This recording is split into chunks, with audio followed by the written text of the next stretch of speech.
परवा सकाळी 6 वाजता स्वारगेटला जी घटना घडली त्या बाबतीतली सगळी माहिती घेण्याकरता आज मी इथे आलो होतो. जागेवरती देखील मी सगळी पाहणी आज केली. एकंदरीत 6 वाजता ही घटना घडली. फिर्याद ही जवळपास 9च्या सुमारास ही पोलीस स्टेशनला आल्याच्या नंतर अर्ध्या तासाच्या आतच पोलिसांकडनं ज्या कारवाई करणं आवश्यक होतं त्या कारवाईला लगेचच त्यांनी सुरुवात केली. आरोपी शोधण्यासाठी सीसीटीव्ही फुटेजेस त्याचा अभ्यास करणं, सीसीटीव्ही फुटेजेस पाहणं. इमिडिएटली त्यांनी अर्ध्या तासाच्या आतमध्ये आरोपीला आयडेंटिफाय केलं.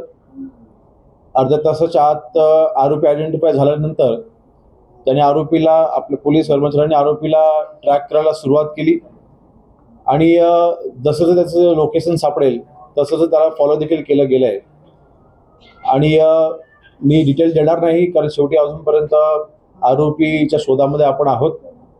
त्याचं लोकेशन, संभाव्य लोकेशन देखील आपल्याकडे आहे.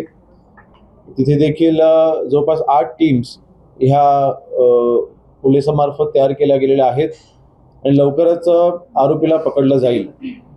एक असा गैरसमज तयार केला जातोय की घटना परवा सकाळी 6 वाजता घडली आणि मग ती कालपर्यंत का कळवली गेली नाही किंवा ती माहिती बाहेरपर्यंत का दिली गेली नाही.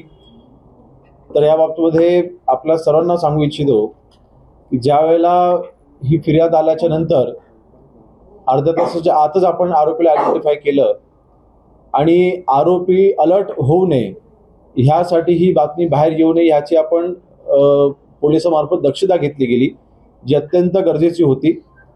आणि जर का त्वरितच ही बातमी जर का बाहेर पडली असती तर कदाचित आता जे आपल्याला संभाव्य लोकेशन मिळालेलं आहे तर ते मिळालं नसतं आणि आरोपी जो आहे तो अजून कदाचित कुठल्या दुसऱ्या ठिकाणी किंवा लांब तो पळून जाण्याची शक्यता जास्त होती. आणि म्हणून ही घटना लपवण्याचा प्रयत्न हा झालेला नाही, फक्त गुप्तता ही पाळली गेलेली आहे कारण ती गरजेची होती. एकंदरीत ब्रीफिंग घेतल्याच्या नंतर आरोपी हा लवकरच पकडला जाईल. आणि पुणे शहराच्या बाबतीमध्ये शेवटी ही जी घटना घडलेली आहे ती ST स्टँडच्या आवारामध्ये ही घटना घडलेली आहे. तिथे पोलिसांमार्फत त्या दिवशी रात्री 12 वाजल्यापासून ते सकाळी 6 वाजेपर्यंत किती वेळा गस्त घातली गेली ह्याची देखील माहिती मी घेतली. मला तर रात्री 1:30 वाजता तिथले PI आहेत ते स्वतः CCTV फुटेजमध्ये देखील दिसत आहेत. ते स्वतः तिथे रात्री 1:30 वाजता ST स्टँडच्या आवारामध्ये ते फेरी मारून गेलेले आहेत, तिथे पाहणी करून गेलेले आहेत. पुन्हा रात्री 3 वाजता, 3-3:15 वाजता देखील PI तिथे रात्री गस्त घालून गेलेले आहेत, त्यांच्या टीम सोबत पाहणी करून गेलेले आहेत. म्हणजे पोलिसांकडनं कुठलं दुर्लक्ष झालं किंवा पोलीस अलर्ट नव्हते असा काही विषय नव्हता. घटनेच्या 5 तासाच्या अंतरामध्ये 2 वेळा तिथे PI स्वतः तिथे आपल्या पोलीस कर्मचाऱ्यांसोबत तिथे राहून आणि फेरी मारून गेले होते. जो आरोपी आहे तो आरोपी त्याच्यावरती लहान स्वरूपात म्हणजे चोरी आणि असे काही गुन्हे त्याच्यावरती दाखल आहेत, परंतु ते ग्रामीण भागामध्ये आहेत. एक आपल्याकडे सिस्टम आहे की पुणे शहरामध्ये जे आरोपी असतात त्यांचा रेकॉर्ड आपल्या पोलिसांकडे असतो आणि ह्या आरोपींना डेली त्यांच्याकडे आपण संपर्क साधत असतो वेगवेगळ्या माध्यमातून. तर त्या दिवशी जवळपास 250 पेक्षाही जास्त आरोपींवरती लक्ष सर्व्हेलन्सच्या माध्यमातून किंवा थेट संपर्क माध्यमातून आपण ठेवलेलं होतं. दिवसाला जवळपास 1000 पेक्षा जास्त आरोपींवरती आपण लक्ष ठेवून असतो. त्यांचा रेकॉर्ड हा शहरामध्ये आपल्याकडे आहे. जे आरोपी ग्रामीण भागामधनं शहराकडे येत असतात त्यांचा रेकॉर्ड हा शहराकडे नसतो. नक्कीच त्याच्यावरती भविष्यामध्ये आपण काम करतोय. आणि विशेषतः पुणे शहरामध्ये CCTVचं सर्व्हेलन्स हे अजून कडक करण्यासाठी किंवा अजून त्याचा विस्तार करण्यासाठी महाराष्ट्र राज्याचे मुख्यमंत्री सन्माननीय देवेंद्रजी फडणवीस साहेबांनी काही दिवसांपूर्वी जवळपास 437 कोटीचा एक प्रकल्प मंजूर केलेला आहे.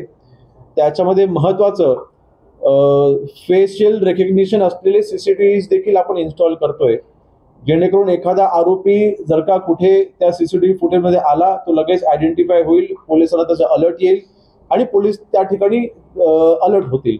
एकंदरीत बघा, शेवटी सुधारणेला नक्कीच स्कोप असतो, परंतु तंत्रज्ञानाचा वापर करून खास करून आता एआयचं इंट्रोडक्शन आपण आपल्या विभागामध्ये माननीय मुख्यमंत्री महोदयांच्या नेतृत्वाखाली आपण आणलेलं आहे आणि त्या माध्यमातून भविष्यामध्ये सीसीटीव्ही फुटेजच्या सीसीटीव्हीच्या सर्वेलन्सच्या बाबतीमध्ये अजून आपण ती यंत्रणा आपण सुरळीत करतोय.